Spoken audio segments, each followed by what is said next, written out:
Од 36 милиони евра на буџетот за оваа година, Коњановски само нецели 8 предвидува за капитални расходи. Почитувани, СДСМ постојано укажува на ресипничкиот однос на градоначалникот Коњановски и одново.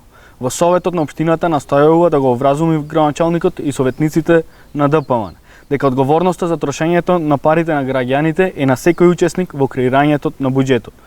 Но по се изгледа тоа не допира до луѓето кои раководат со општината и важно им е преку разни трансфери и договорни услуги да си обезбедат пари за нивните пријатели, роднини и партиски другари. Решавањето на проблемите на граѓаните им е во втор план. Како потврда за тврдењето на СДСМ е и предлог буџетот на општината кој после 3-месечно најавување Коњановски се одважи да го предложи и советниците треба да го разгледуваат ребалансот на буџетот на седницата во вторник.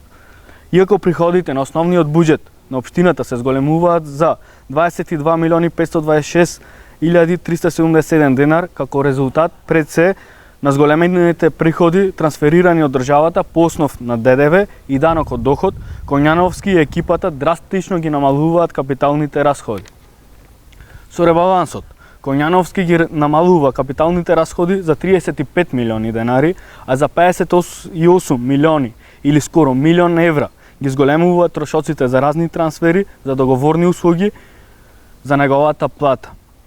Така, за оперативните расходи планирани да потроши 565 милиони 7720 денари или над 9 милиони евра.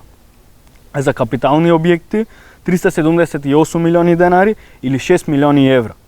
Ако се имаат во предвид и дотациите од државата, Коњановски од 36 милиони евра за годинава планира да потроши само 6 милиони за капитални расходи од буџетот и општината и 2 милиони од дотации од државата.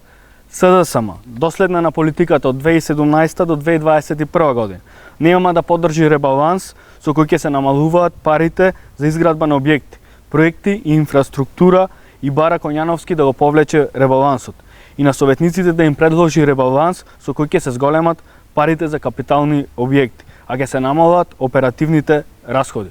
Доколку тоа не го направи, советниците од СДСМ ќе барат поддршка и од другите советнички групи за заедно да се настојува да се спречи расипничкото трошење на буџетот на општината.